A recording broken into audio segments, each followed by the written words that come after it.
Gwendoline Quentin.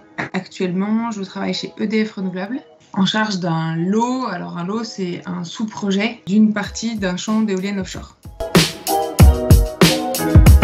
Je suis diplômée de l'ICEN depuis 2001. J'ai fait un double diplôme ICEN Brest et Florida Atlantic University où j'avais fait un master en Ocean Engineering. Mon but étant de faire de l'instrumentation sous-marine. Je suis rentrée en France, j'ai cherché dans l'instrumentation sous-marine et tout ceci m'a amenée dans le pétrole en mer et j'ai été chez Technip pendant 14 ans. J'ai commencé comme ingénieur de design des ombilicaux qui sont une partie de un tuyau de contrôle entre la tête de pluie et la plateforme offshore. Après j'ai fait de l'installation offshore, en amont une installation design on appelle ça, et ensuite sur les bateaux. Et au bout de peut-être 6-7 ans, je suis passée côté gestion de projet où là j'avais plus un rôle de ce qu'on appelait package manager, qui est un rôle de chef de projet sur une petite partie du projet, où là on s'occupe plus du suivi des chantiers de fabrication, des suivis de sous-traitance, des suivis de commandes. Et il y a eu des fusions chez Technip. Donc j'ai cherché à changer. J'étais très intéressée par les renouvelables parce que ça a le vent en poupe, parce qu'aujourd'hui je pense que la transition énergétique elle est là et qu'il faut attraper le train en route. Et donc j'ai trouvé chez EDF Renouvelables et je suis passée du pétrole aux énergies renouvelables parce qu'on fait marcher des bateaux offshore pour la construction. Il y a beaucoup de similitudes sur la façon d'exécuter et de poser, ce qui m'a permis de changer de secteur, même si ça reste énergie. Et aujourd'hui je suis en charge de tout ce qui est fondation des éoliennes offshore. La construction, c'est des choses qui m'ont toujours plu parce que c'est des projets énormes. C'est intéressant de se dire que pour faire tel truc, il faut qu'on construise une grue. Ça ne nous arrête pas, on construit la grue, c'est pas un problème. C'est un détail. Et donc c'est vraiment ces projets énergie sont des projets, c'est colossal.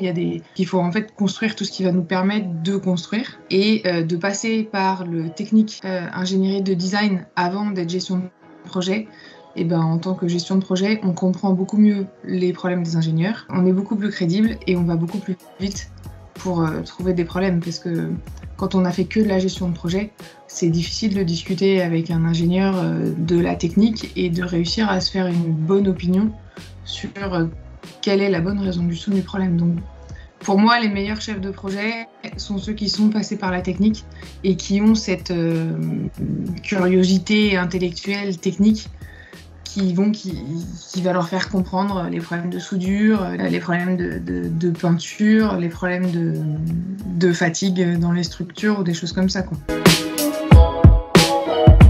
J'ai pas tellement de journée type. Aujourd'hui, moi, je fais de la gestion de projet et un chef de projet a pas tellement de journée type parce que suivant les étapes du projet, au début du projet, il va réfléchir à la façon dont on va exécuter le projet.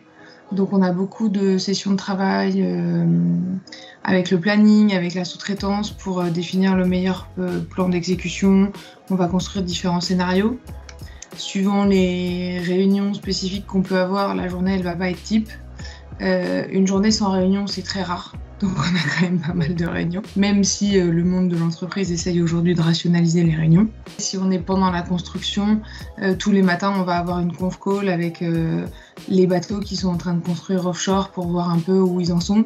Et notre rôle à ce moment-là, c'est vraiment d'être support à terre pour que la construction se passe le plus facilement possible et donc à nous de régler au bureau tous les petits problèmes qu'ils peuvent avoir au jour le jour. Mon rôle, c'est vraiment d'arbitrer entre différentes solutions, de régler les problèmes s'il en arrive, de vérifier qu'on est dans le planning, etc.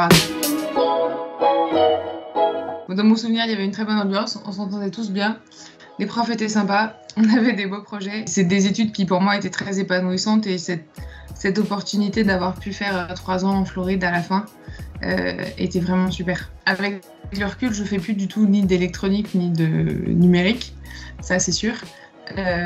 Mais je pense que j'ai réussi, je regrette pas du tout d'avoir fait cette voie-là, même si je me suis peut-être rendu compte à un moment donné que l'électronique n'était pas forcément mon truc.